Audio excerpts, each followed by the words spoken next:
Nuestro tema entonces para hoy y mañana es la exploración del texto. La exploración del texto. Y la palabra exploración en sí misma ya nos indica una tarea minuciosa, porque explorar es hacer un análisis, un examen, una investigación minuciosa. La palabra exploración nos habla a nosotros de que hay que buscar, hay que hallar caminos, de que a veces encontraremos caminos equivocados y tendremos que corregirlos, volver a buscar el camino correcto.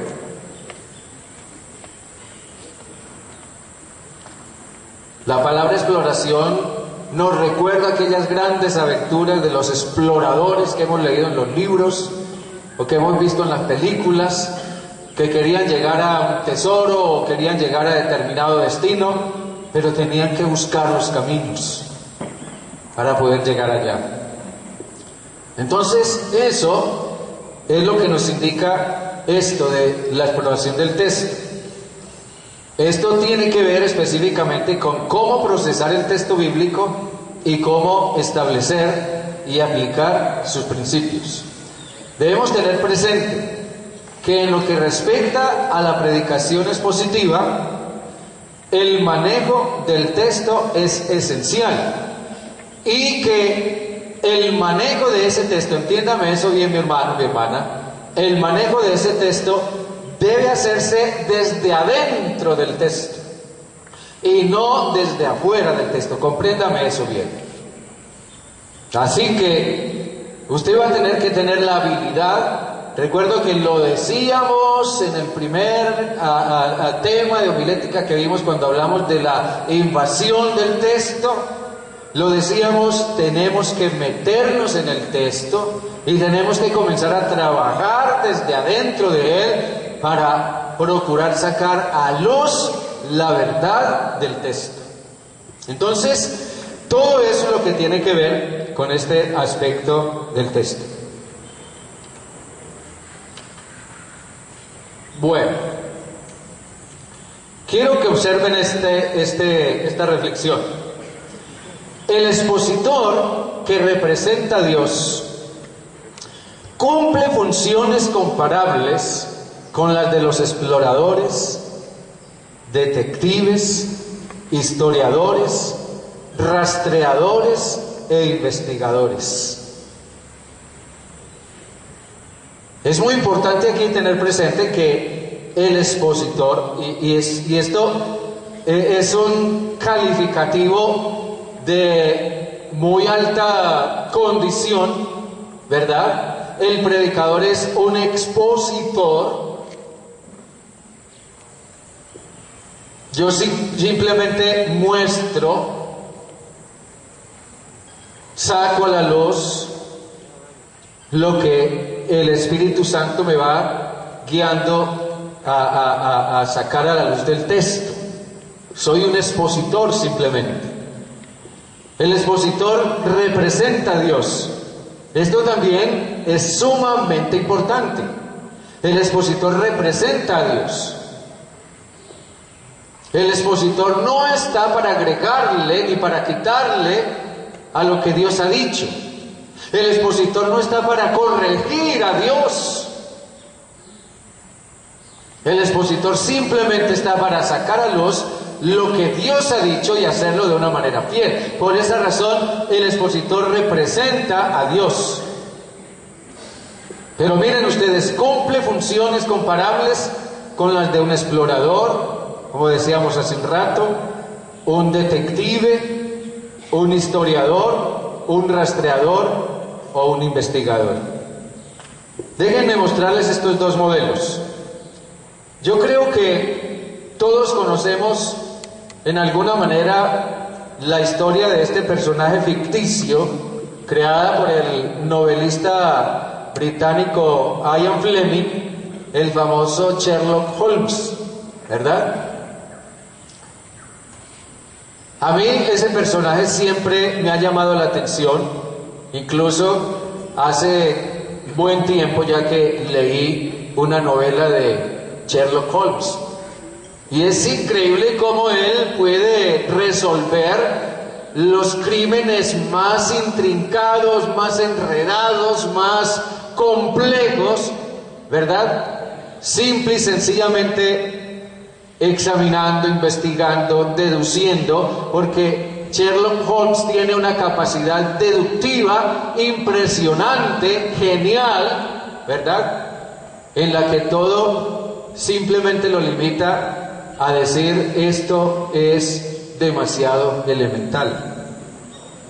Y así él va llegando a encontrar la solución a los problemas. Pero Sherlock Holmes es alguien que comienza a fijarse en los detalles, en las actitudes, en las palabras, ¿verdad? Lo que otros pasan por alto, para él eso tiene una importancia suprema. Por eso él es capaz de resolver las cosas más complejas. Y tenemos otro modelo. Este sí es un modelo real. Este es el famoso Tom Tobin. No sé cuántos de ustedes conozcan acerca de él. Pero Tom Tobin era un rastreador. Sirvió a las fuerzas del norte cuando se dio la guerra entre el norte y el sur en los Estados Unidos. Y era capaz de rastrear y ver lo que otros no podían ver para seguirle la pista a alguien a quien estaban persiguiendo o a quien querían atrapar o algo así. Tanto que el comandante del ejército para el cual peleaba Tom Tobin decía que él era capaz de seguirle el rastro a un saltamontes por medio de las hojas de los árboles. Eso significa que Tom Tobin era un rastreador inigualable. Pero lo que destaca los autores que hacen referencia a Tom Tobin en libros de predicación expositiva, lo que destacan es que él generalmente veía lo que los demás no ven. Entonces, estos dos casos nos sirven de modelo en cuanto a lo que ha de ser la tarea del expositor bíblico: examinar, investigar, preguntar, deducir, ¿verdad? Reflexionar mucho, pensar mucho, ver lo que otros no ven, llegar a conclusiones después de arduas investigaciones. No es fácil deducir algunas cosas de algunos textos bíblicos así a simple vista o de una manera sencilla, sino que se requiere generalmente de mucho trabajo investigativo. Entonces, esto nos hace pensar en esta otra reflexión. A la luz de todo eso, un expositor de la Biblia es un explorador que descubre un nuevo sendero que las personas necesitan seguir, pero que a veces desconocen.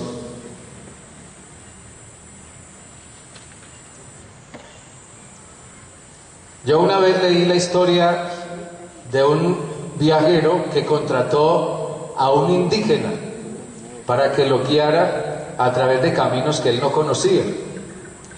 Y el indígena comenzó a llevarlo,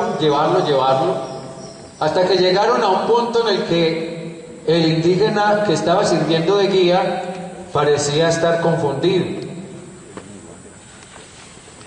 El que lo había contratado, el viajero que lo había contratado, se dio cuenta de eso y le preguntó: me parece que estás perdido.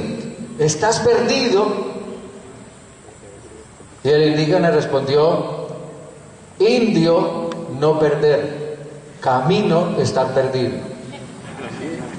¿Ya?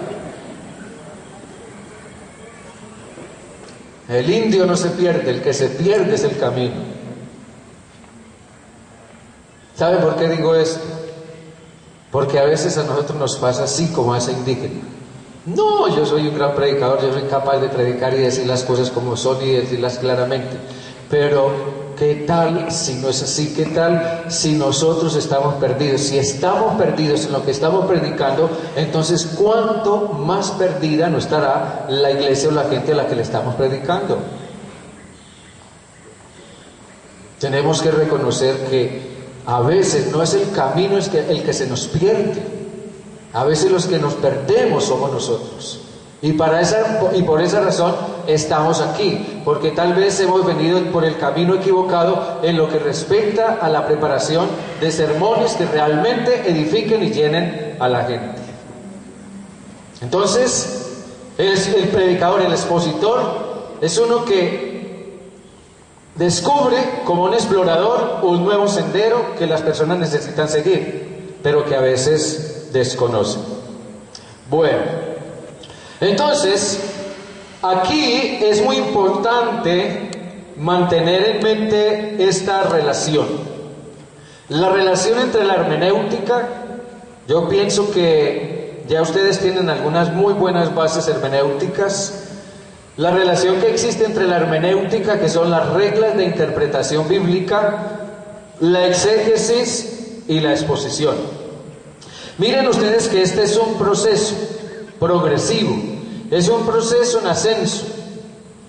La hermenéutica con sus reglas de interpretación le permiten a usted hacer exégesis. Recuerde que la palabra exégesis es sacar a luz lo que está dentro del texto, por eso es exégesis, es sacar. Concretamente, exégesis significa también interpretar, explicar, aclarar, exponer. Pero exégesis técnicamente significa sacar a la luz. Eso es diferente de la eisegesis. Porque lo que la eisegesis hace es incluir en el texto, agregarle al texto, poner en el texto lo que no está ahí, lo que no es parte del texto. Y eso sí es algo completamente, diría yo, deshonesto. Lamentablemente muchos lo hacen y lo han hecho en la historia. Y grandes sistemas doctrinales y teológicos se han construido a partir de una eisegesis. Y hoy en día hay grandes religiones cristianas y grandes denominaciones cristianas construidas a partir de una eisegesis. Pero eso es otra cosa. La exégesis es sacar lo que está en el texto. Entonces, la hermenéutica con su regla de interpretación me permite hacer exégesis. Y la exégesis es la que me lleva a hacer una exposición clara, concreta, una exposición edificante, una exposición pertinente de lo que el texto bíblico dice en su forma concreta. ¿Estamos bien hasta ahí, hermanos? Amén. Entonces, al trabajar en el desarrollo de un sermón expositivo, en la exploración del texto del cual vamos a predicar, es importante tener en mente esa relación: hermenéutica, exégesis y exposición. Ahora bien, una cosa muy importante con respecto a la hermenéutica, cuando hablamos de reglas de interpretación, es que la hermenéutica consiste de una serie de principios o reglas que son absolutamente universales y han sido reconocidas en toda la historia de la hermenéutica. Absolutamente. Esto es como utilizar las reglas de un juego. Es como si usted y yo nos sentáramos a jugar ajedrez con un francés, o con un ruso, o con un esquimal, o con un argentino. Las reglas para jugar ajedrez son las mismas en todo el mundo. Y lo mismo pasaría si vamos a jugar parqués, o damas, o cualquier otra cosa. O si vamos a jugar fútbol, por ejemplo, si un equipo de aquí va a jugar fútbol en Europa, las reglas del fútbol son las mismas. Nadie puede decir, no, es que lo que es penalti aquí no lo es allá, lo que para ustedes allá es falta aquí no lo es. No, porque las reglas son las mismas en toda parte. Que los árbitros no sean los mismos es otra cosa, ¿verdad? Pero eso ya es problema de los árbitros. Pero las reglas son las mismas. Con la hermenéutica sucede igual. Sea cual sea el campo en el cual se aplique la hermenéutica, las reglas son las mismas. Porque la hermenéutica no es privativa solo de los predicadores o de la homilética. No, la hermenéutica se usa también en las leyes, la usan los abogados, la usan los jueces para interpretar las leyes y para aplicarlas. Los historiadores usan mucho la hermenéutica para interpretar textos antiguos, textos diferentes a la Biblia, pero las reglas siempre son las mismas. De modo que nosotros como cristianos evangélicos no podemos pretender que solamente nosotros tenemos ciertas reglas para la hermenéutica y que no las tenemos sino nosotros y otros no las pueden tener, ni otros pueden pensar, no, es que nosotros tenemos también nuestras propias reglas de la hermenéutica. No, eso no funciona así. Si hemos de ser honestos, tenemos que reconocer, la hermenéutica consiste en una serie de reglas y principios que son universales y son aplicables en cualquier lugar del mundo y en cualquier momento de la historia. Entonces eso es un punto importante. Tenga presente esa relación progresiva. Hermenéutica, exégesis, exposición. Muy bien. Entonces, a la luz de eso, miremos aquí algunos pasos esenciales. Pasos esenciales. Recuerde que aquí todavía no estamos, por decirlo, estructurando el sermón expositivo en sí mismo. Eso es algo que vendrá después. Creo que hay otro modo, lo que llama la estructuración del sermón. Aquí lo que estamos haciendo es aproximarnos al texto bíblico. Lo que estamos haciendo es comenzar a trabajar con el texto bíblico. Yo me acerco al texto bíblico como un explorador, como un detective, como un rastreador, como alguien que va a buscar minuciosamente detalles y va a preguntar y va a observar y va a hacer una cosa y la otra para sacar a la luz, comenzar a sacar a la luz lo que está en el texto. Entonces, algunos pasos esenciales. Primero, use el verdadero texto de manera tan precisa como sea posible, determinándola de forma responsable mediante la consulta de especialistas en crítica textual.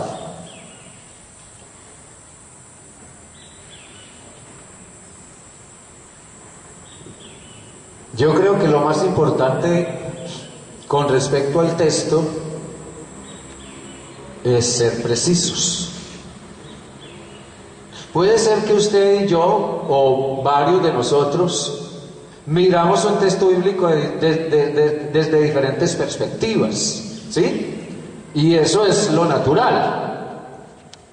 Vemos un texto bíblico desde perspectivas distintas. Y tal vez ese texto nos dice en cierta forma algo diferente a cada uno de nosotros de acuerdo a nuestra perspectiva y de acuerdo a nuestras circunstancias. Eso también es válido. Pero una cosa sí es cierta: el texto bíblico tiene un solo sentido, que habla de muchas maneras a todos en diferentes circunstancias. Pero el texto bíblico tiene un solo sentido que nosotros debemos sacar a la luz de manera precisa cuando comenzamos a trabajar en él. Ahora, en ese aspecto, nosotros tenemos que tener presente que nuestro trabajo no debe ser un trabajo independiente ni solitario. Recuerden las palabras del apóstol Pedro cuando decía que la profecía no es la interpretación ¿qué? Privada. Y eso es verdad. La profecía no es de interpretación privada. Incluso el mismo evangelista Lucas, cuando escribió su evangelio y escribió el libro de los Hechos, Lucas dice que él se valió de todas las fuentes, de todo el material y de la opinión de otros historiadores de su tiempo para escribir acerca de Jesús. Entonces Lucas no hizo un trabajo solitario. Él lo hizo bajo la guía del Espíritu Santo, sí. El Espíritu Santo lo iluminó en muchas cosas, lo inspiró. Pero Lucas tuvo presente el trabajo que habían hecho otros. De allí que el expositor bíblico, para llegar a ser preciso en la interpretación del texto, necesita tener presente el trabajo que han hecho otros. Y hablamos allí de los especialistas en crítica textual. Entonces, cuando usted toma un comentario bíblico, por ejemplo, usted tiene en sus manos la obra de un crítico textual. Eso es lo que hace una persona que escribe comentarios bíblicos. O si usted tiene un diccionario bíblico, o un diccionario griego-español, si usted maneja el griego, o un diccionario hebreo-español, si usted maneja el hebreo, entonces usted tiene en sus manos obras de críticos textuales que están interesados en hacer que el significado de los textos bíblicos pueda ser dilucidado de la manera más precisa posible. Entonces, si bien nosotros hemos de usar el verdadero texto bíblico, también necesitamos ser responsables teniendo presente lo que otros han hecho. Pero eso no significa que nosotros tengamos que adherirnos a lo que otros opinan o a lo que otros han deducido con respecto al texto. Nos van a servir de ayuda, nos van a permitir llegar a nuestra propia conclusión en el momento en que debamos hacerlo. En segundo lugar, otro paso esencial.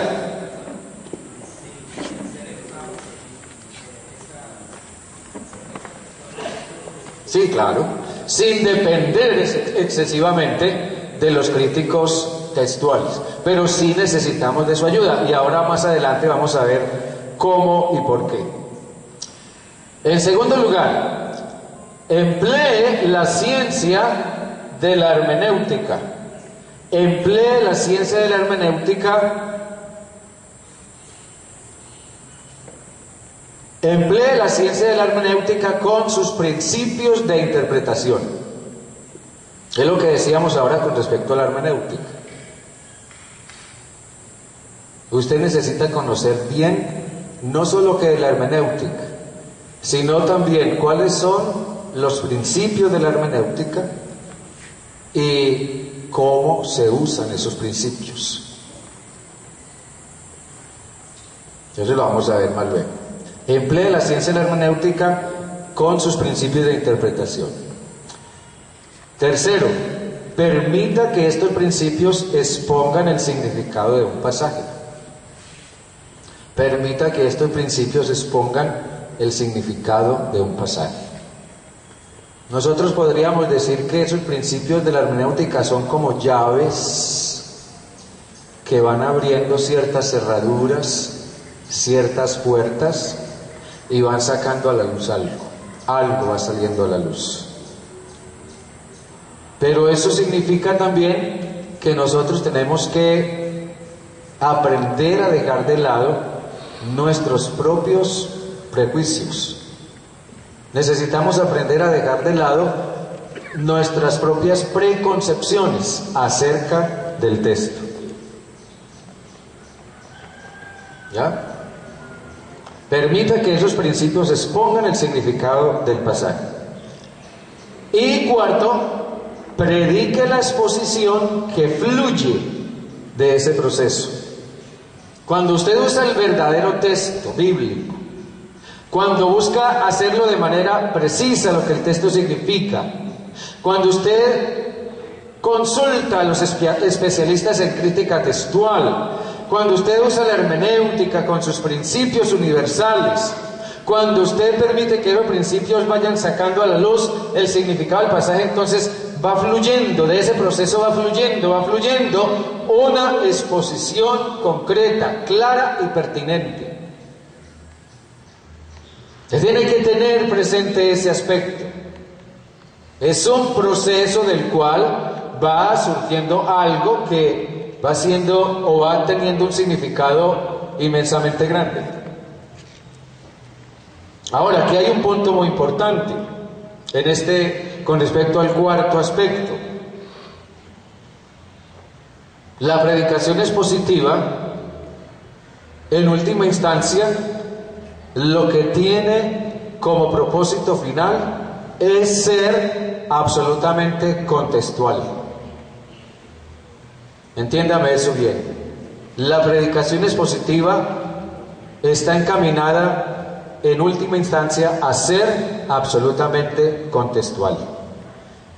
Y eso significa que nuestra tarea como expositores está encaminada también a sacar a la luz el verdadero sentido del texto de acuerdo a lo que significó en el momento cuando fue escrito, por quién fue escrito y a quiénes fue escrito, y qué le dice ese mismo texto a la generación a la cual le estamos predicando nosotros hoy. ¿Qué dice ese texto con respecto a los problemas de hoy? ¿Qué dice ese texto con respecto a las preguntas que se hace la gente hoy? ¿Qué dice ese texto con respecto a las experiencias que vive la gente hoy en nuestras iglesias? ¿Qué dice ese texto con respecto a los problemas del mundo al cual somos llamados a predicar? ¿Qué dice ese texto con respecto a las circunstancias de hoy? Entonces miren ustedes que ya se nos va haciendo muy clara la diferencia entre la predicación temática, que es buena, como vimos en otro momento de la homilética. La predicación temática es buena, ¿verdad? Pero la predicación temática está demasiado sujeta al criterio del predicador. Mientras que en la predicación expositiva es el predicador el que debe estar sujeto al criterio del texto. Amén, hermanos. Entonces se nos va haciendo bien clara la diferencia. ¿Qué dice el texto? En la predicación temática yo percibo una necesidad, entonces miro a ver dónde encuentro un texto que hable a esa necesidad. Pero en la predicación expositiva es el texto el que me señala la necesidad a la que debo predicar y qué dice el texto a esa necesidad. Entonces, estos son pasos esenciales en ese aspecto. Entonces, esto nos lleva a pensar de nuevo en el término o en el significado del término exégesis. Y yo quiero recalcar esto. Exégesis. Ustedes vieron hermenéutica ya hace tiempo y vieron la diferencia entre exégesis y eisegesis. Eisegesis, E-I-S, eisegesis. Eisegesis es agregar, es incluir, colocar algo que no está en el texto. Eisegesis es yo venir con mi prejuicio teológico, doctrinal o lo que sea al texto y decir, mire, este texto dice esto y esto y esto, a partir de lo que yo pienso. Pero la exégesis es sacar a luz lo que está en el texto. Digámoslo de esta forma: es la aplicación de principios hermenéuticos para decir lo que dice y significa un texto en su propio medio histórico, teológico, contextual, literario y cultural. Miren bien eso. Es la aplicación de principios hermenéuticos para decidir lo que dice y significa un texto en su propio medio histórico, teológico, contextual, literario y cultural.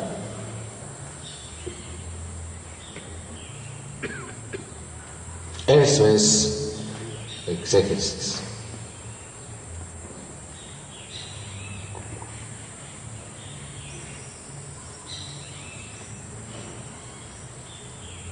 Muy bien.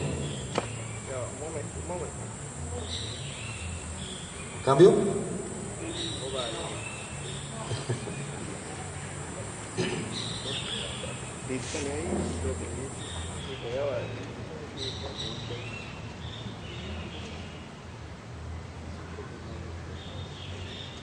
Bueno.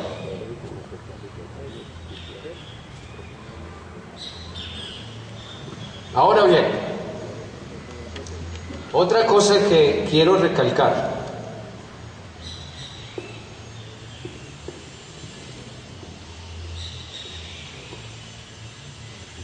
Lo que estamos, por decirlo, afirmando o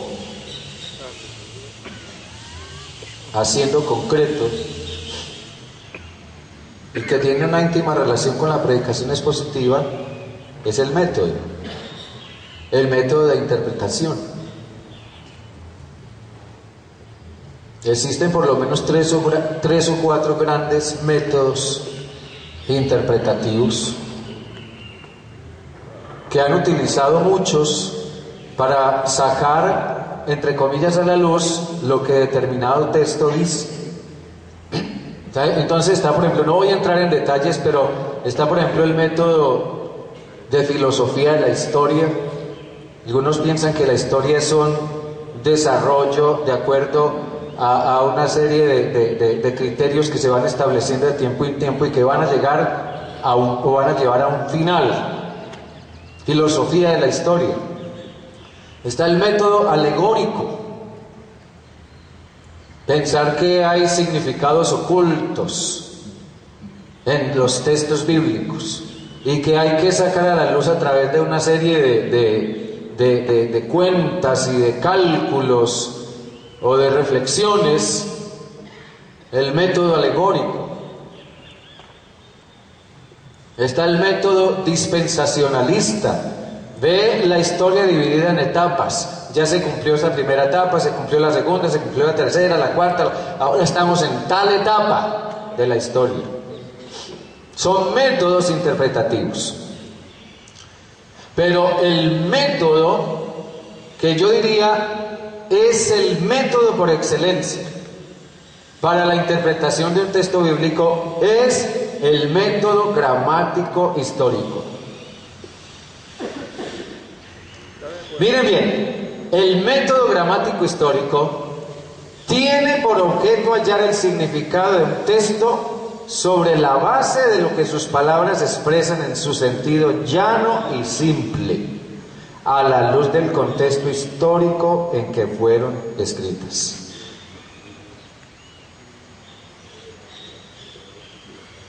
Por ejemplo, si yo sigo el método de filosofía de la historia, o mejor, el método dispensacionalista, la historia está dividida en etapas. Una etapa ya se quemó, luego otra y después otra. Ya esas etapas pasaron, ahora estamos en tal etapa.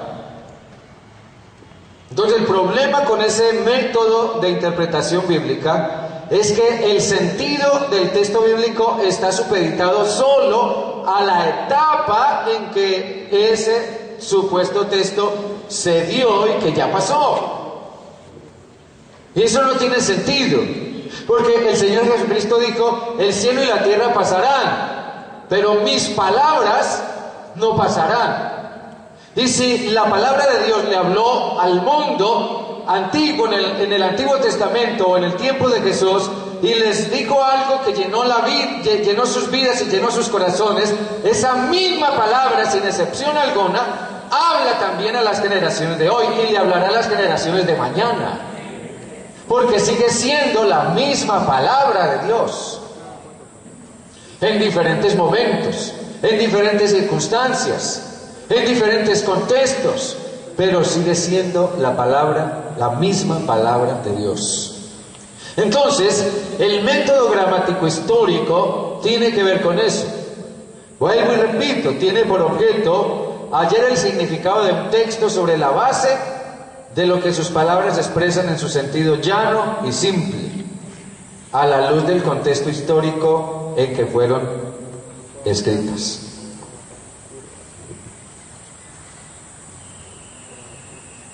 Entonces vamos a mirar aquí algunos principios específicos con respecto a la exploración del texto ya en sí mismo.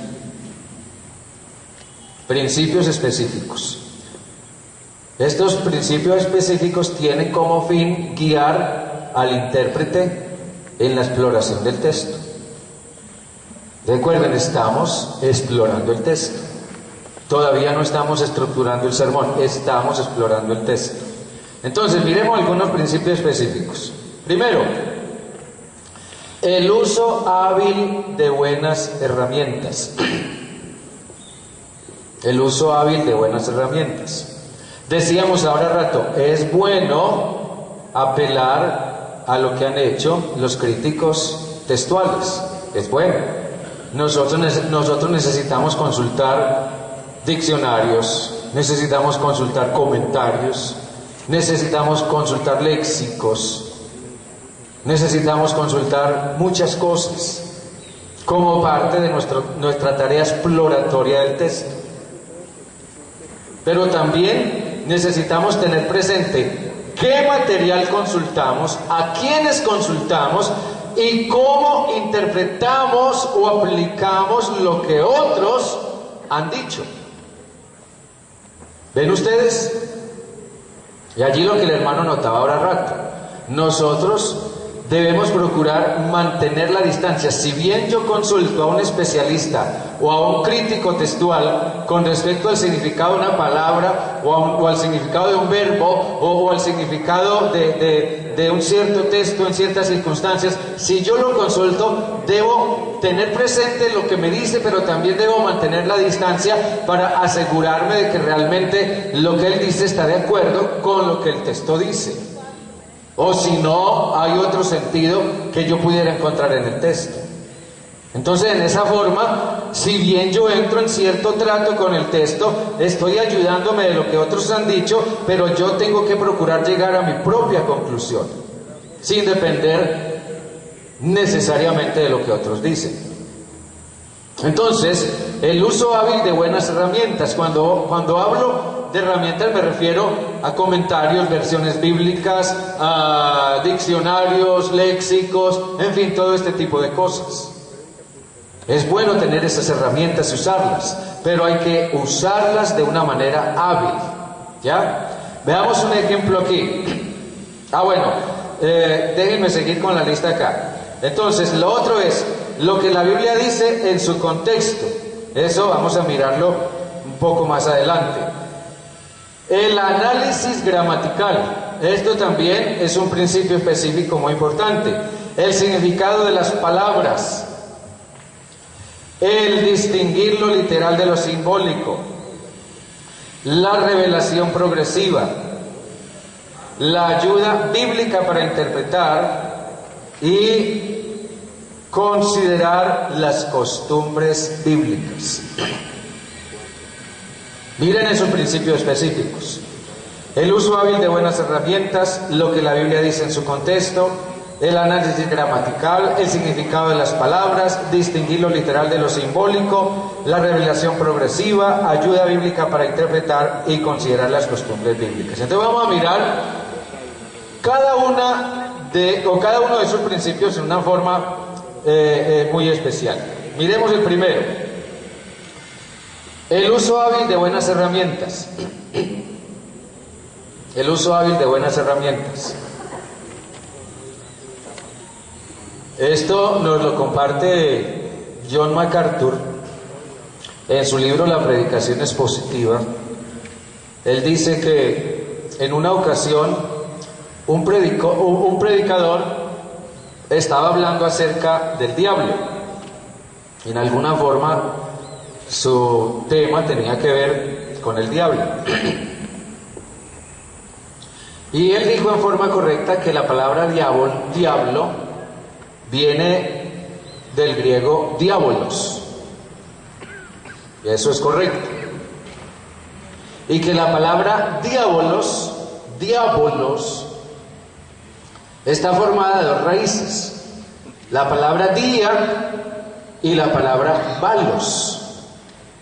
Eso también es correcto. La palabra balos es un sustantivo que se deriva del verbo tirar, lanzar algo, como quien tira una piedra o como quien arroja una flecha, ¿verdad? Tirar algo.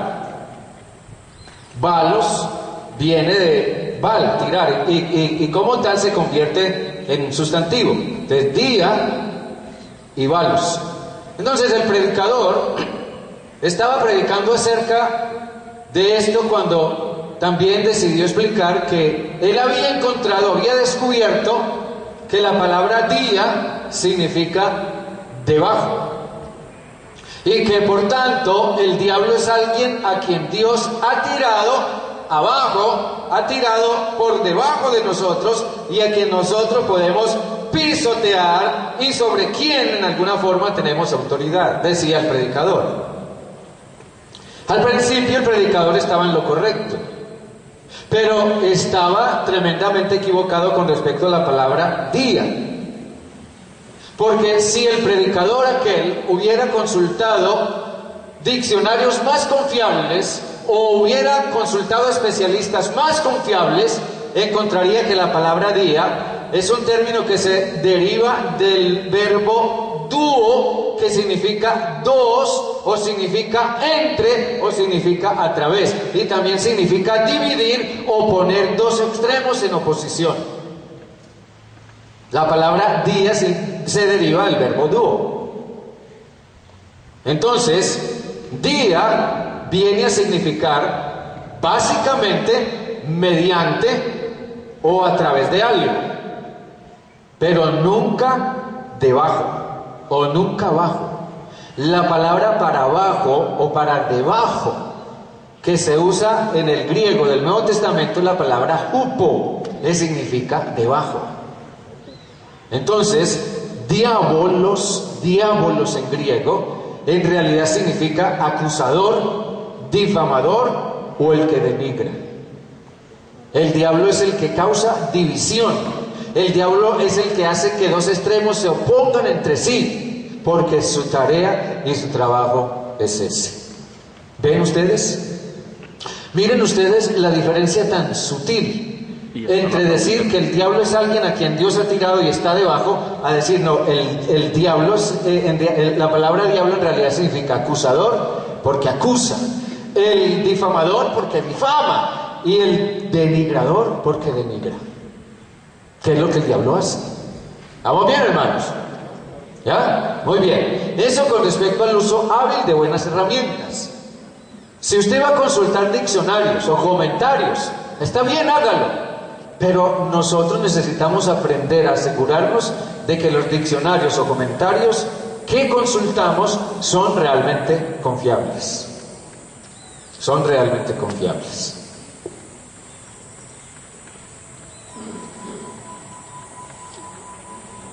Otro principio específico es lo que el texto dice en su contexto.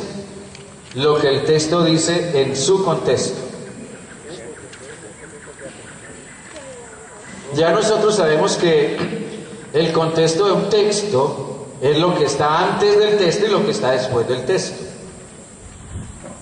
Y para sacar a la luz lo que un texto dice, nosotros necesitamos ubicar ese texto en su contexto general. Ya hablamos de eso en otra ocasión y ustedes eso lo entienden bien. Pero miremos aquí un ejemplo concreto con respecto a eso. Por ejemplo, miremos Mateo capítulo 12. Mateo capítulo 12.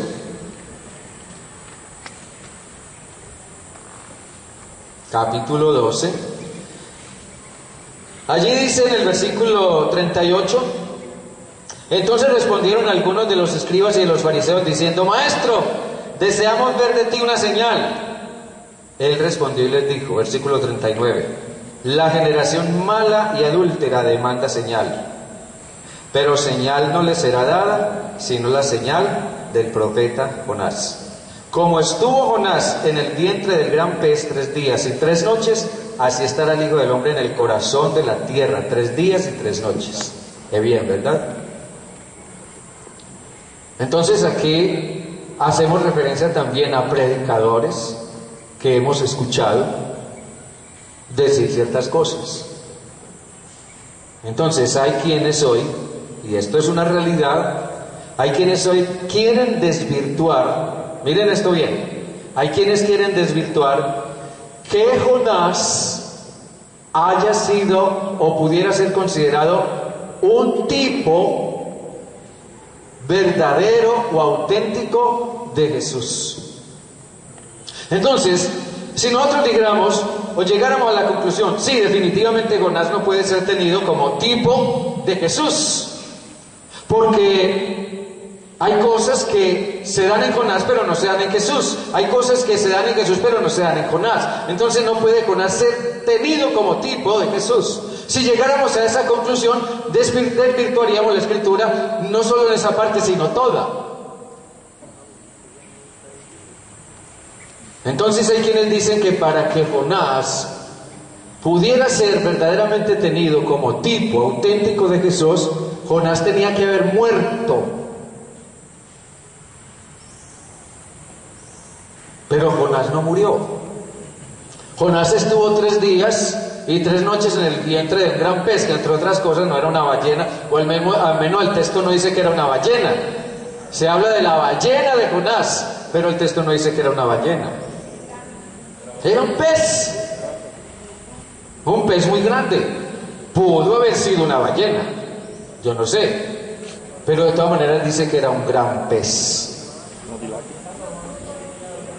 Bueno, aquí el hermano dice que las ballenas, él sabe mucho de ballenas, tienen una garganta muy estrechita y por ahí difícilmente habría podido pasar Jonás.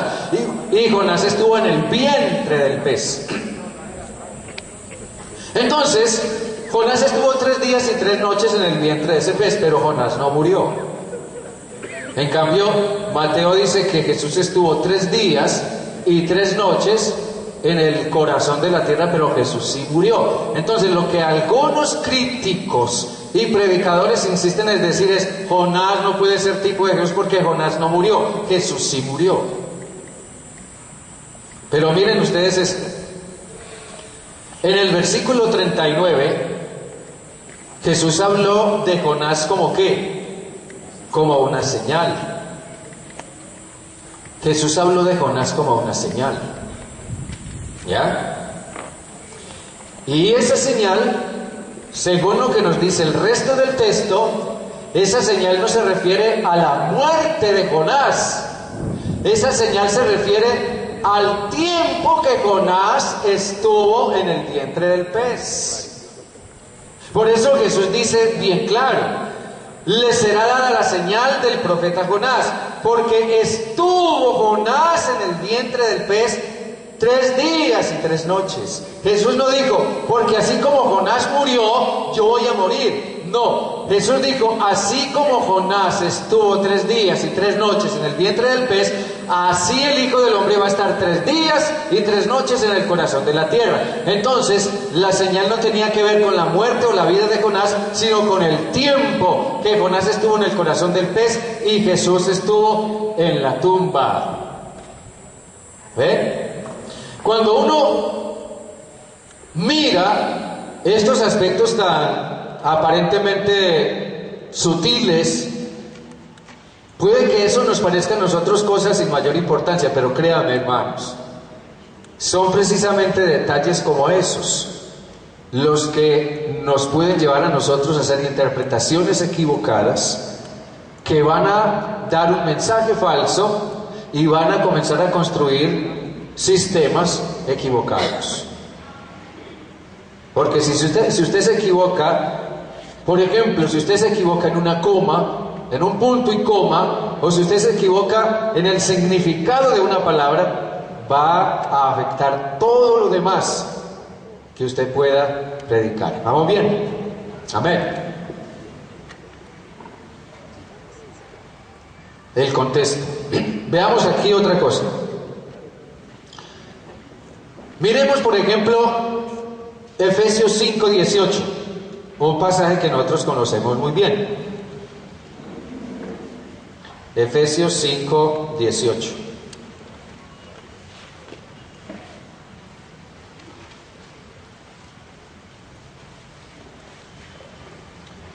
Nos dice así Efesios 5:18.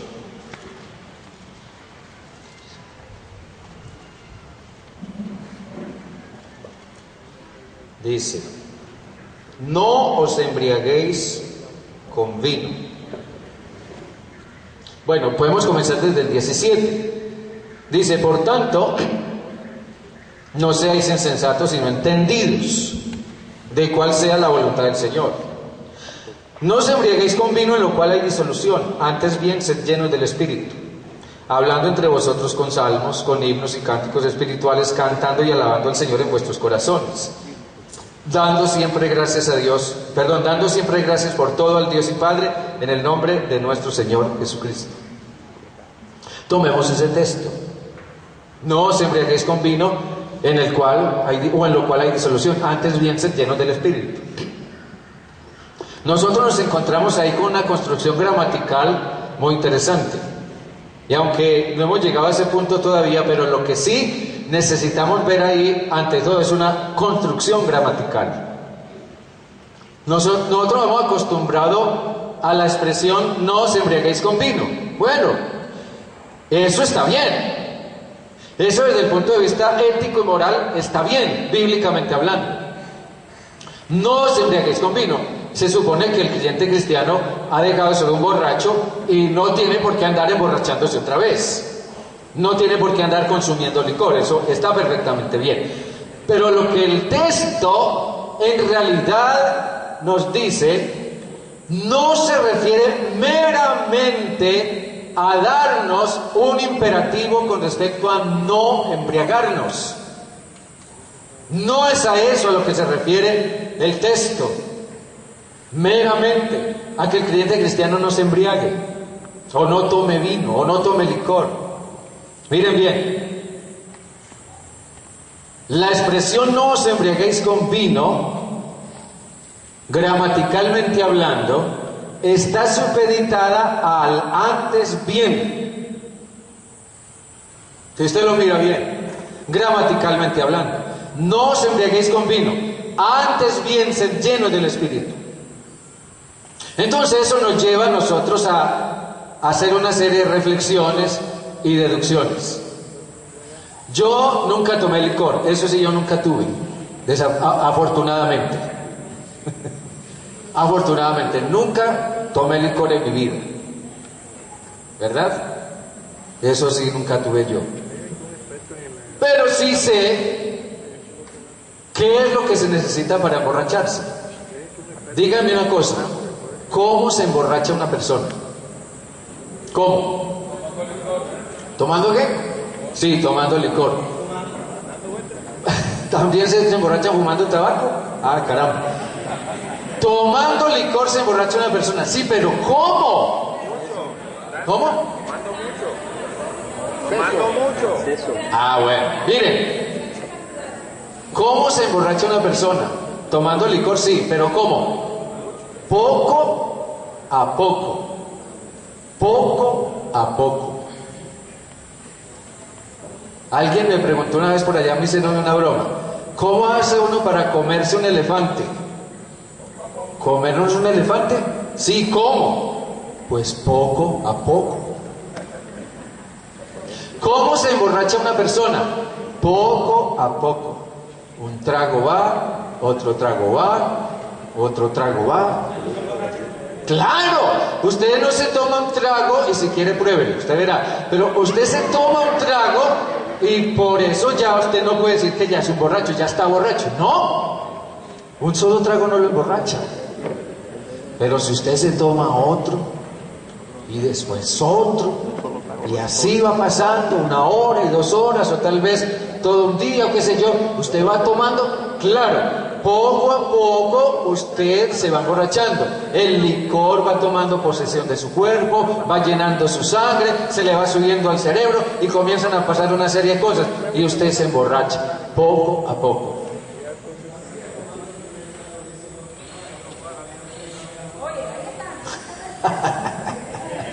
Mire lo que recomienda este hermano aquí, que si usted se toma un trago, entonces el decir es, no, esto quedó imparejo, vamos a nivelarlo y nos tomamos el otro para emparejar las cosas. Claro, y ahí va emparejando, ahí va emparejando. Entonces miren, Lo que necesitamos es mirar que la figura o la metáfora de no os embriaguéis con vino está supeditada a otra metáfora que es ser llenos del Espíritu. Si una persona se emborracha poco a poco, ¿cómo es llena del Espíritu Santo una persona? ¿Qué se deduce? Poco a poco. Nadie es lleno plenamente del Espíritu así, de la noche a la mañana. Usted ya se hizo creyente, hizo su decisión de fe, se bautizó, así ya soy lleno del Espíritu plenamente. No. Usted comienza un proceso de crecimiento, de santificación, de madurar, de aprender, de sufrir caídas y hasta volver a pecar para volver a levantarse y seguir creciendo. Usted comienza una vida de pruebas, de tentaciones, o usted no sufre tentaciones.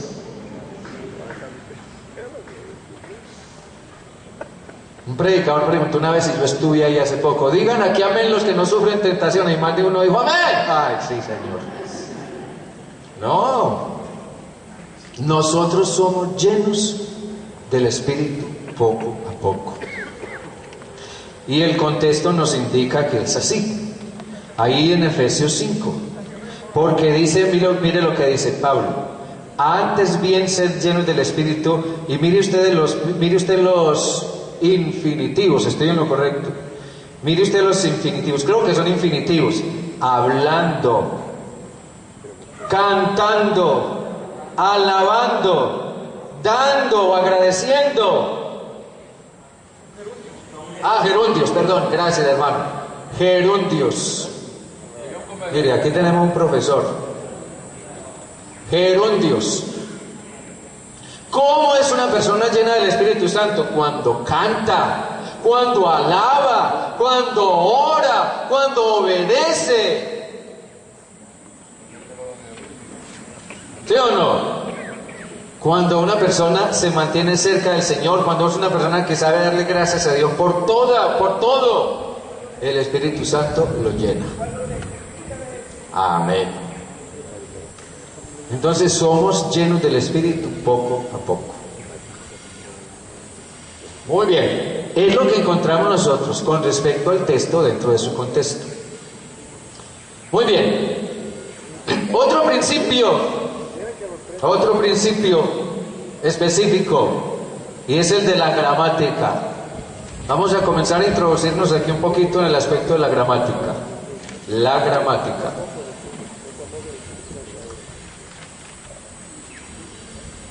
Hermanos, el texto bíblico, por cuanto es una construcción idiomática,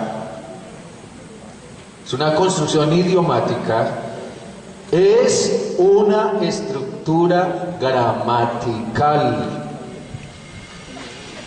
Es una estructura gramatical. Usted no puede... Ahí no debe casi, ¿cierto? Bueno, el texto es una estructura gramatical.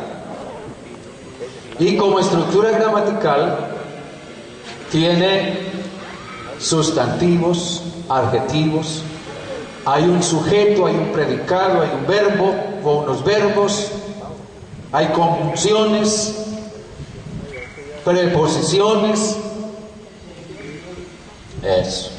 confusiones, conjunciones. Todo eso, hermanos, todo eso es lo que forma la estructura gramatical. Y miren, yo siempre he dicho una cosa: al menos el griego era un idioma sumamente preciso. Por algo Dios lo escogió para escribir con el griego el Nuevo Testamento, porque el griego era un idioma sumamente preciso. En el tiempo del Nuevo Testamento todavía existía el arameo, y también se hablaba el latín, que era el que se hablaba en todo el Imperio Romano, y había otros idiomas, pero Dios escogió el griego. Dios dijo: no, yo voy a escribir el Nuevo Testamento en griego, porque el griego es un idioma preciso, es un idioma exacto. Y eso significa que cada palabra, cada conjunción, cada punto está donde debe estar para dar el sentido y el significado exacto. ¿Ya? Entonces, aquí tenemos un ejemplo, yo sé que no se ve bien, pero este ejemplo está basado, si quieren mírenlo allí en su Biblia, si la tiene ahí, en Mateo capítulo 1, Mateo capítulo 1, el versículo, no, capítulo 2, el versículo, no, sí, el 1, perdón, capítulo 1, versículo 25.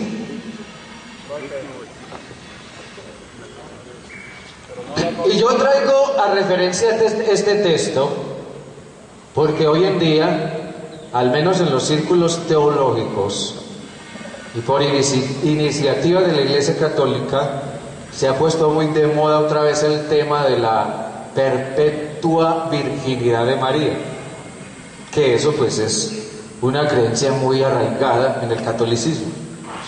Pero traigo referencia a este texto para que miremos algunas cosas. Yo creo que esto a usted le va a servir. Dice, pero no la conoció hasta que dio a luz a su hijo primogénito y le puso por nombre Jesús. ¿Ven? Yo tengo aquí la construcción griega. Si no la puedo tratar de explicársela un poquito. Aquí está en amarillito, como se ve, aquí está la construcción griega en amarillo y aquí en blanco está en castellano, en español. Bueno, aquí dice, miren bien, Kai ohu ekinosken. Bueno, eso traduce, y no conocía. Luego aquí dice, auten geos, a ella hasta, traduciendo literalmente del griego. Luego dice, ohu ken wionkai, que ella dio a luz un hijo y ekalesen to Honoma, llamó el nombre, y luego termina diciendo Auto Yesou, de él Jesús. ¿Ya? Muy bien.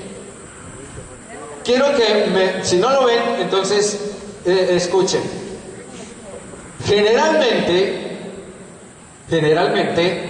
algunos comentaristas, tanto católicos, incluso también algunos protestantes, se han detenido es en la partícula geos, que significa hasta.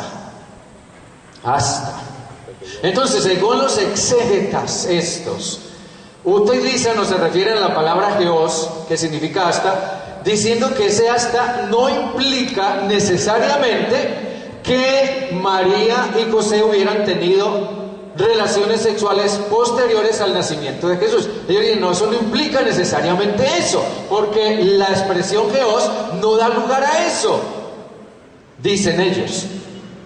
Pero resulta que hay un autor que escribió, y ahí donde está el consultar fuentes confiables, hay un autor, se llama Francisco Lacueva, es un sacerdote católico, y escribió un Nuevo Testamento interlineal griego-español, y él dice, sí, en verdad la expresión o la partícula geos, que significa hasta, es clave aquí en todo este texto, porque de eso, de cómo interpretemos este geos, se deriva o se desprende el que nosotros concluyamos que María tuvo más hijos o no tuvo más hijos, aunque eso no era el objetivo primordial de Mateo, pero el texto da lugar a esa discusión. Pero Francisco Lacueva dice, es que a algunos se les ha pasado por alto que geos, que significa hasta, está supeditado a eginosken, que significa conocía.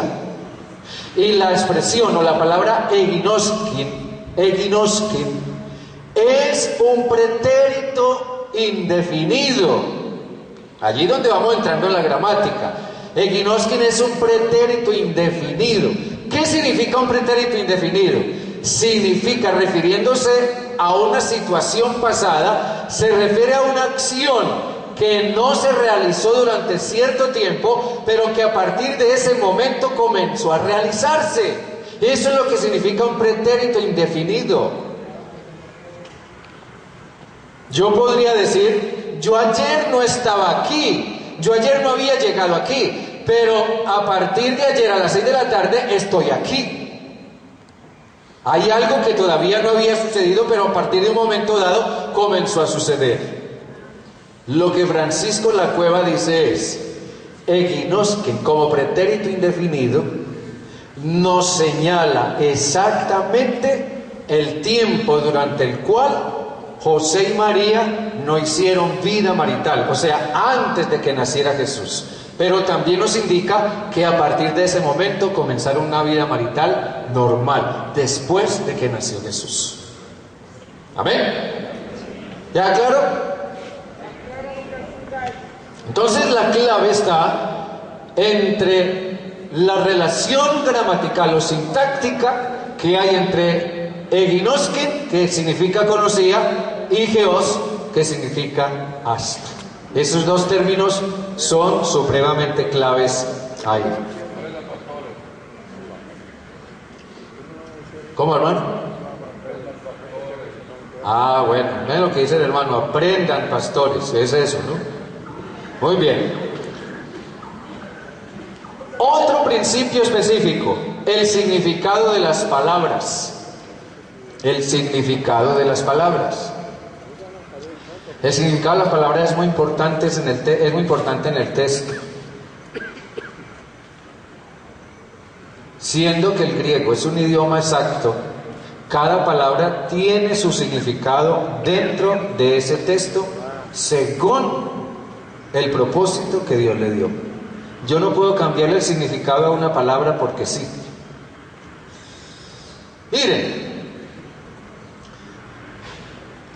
hoy en día hay una gran discusión teológica por ahí con respecto a lo que algunos llaman la doctrina reformada. Bueno, tiene sus puntos buenos, otros no tanto, son asuntos discutibles, qué sé yo. Pero se insiste desde la perspectiva reformada que Dios escogió a los que habían de ser salvos.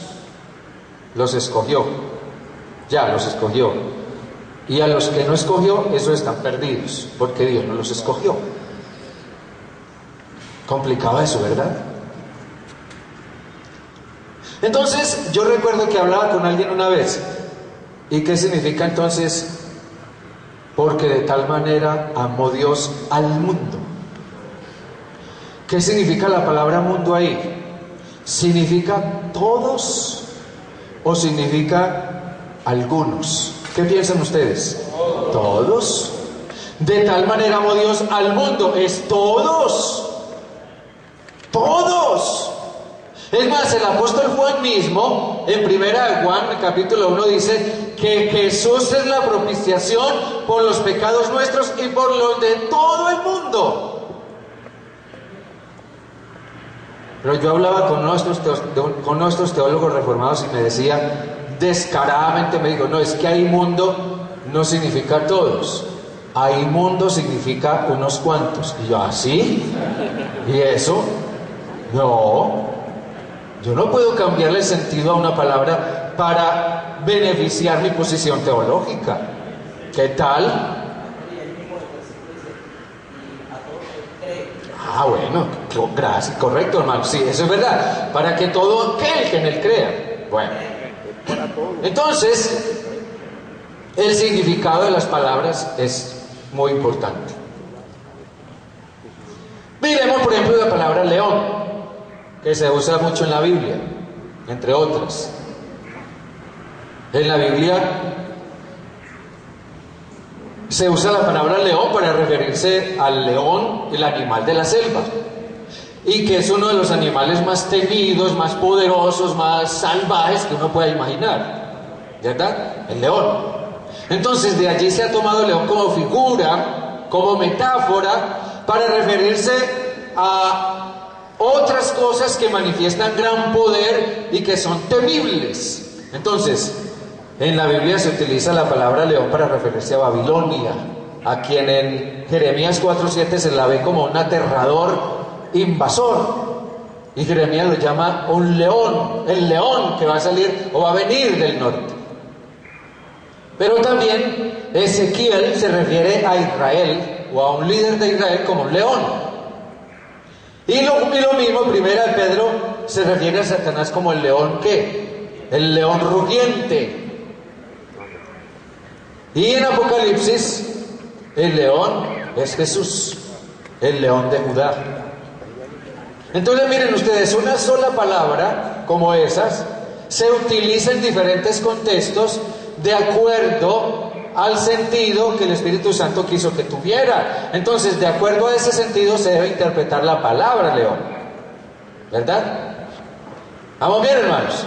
Bueno, entonces vamos también, que vamos a salir a nuestro receso. Volvemos en 15 minutos.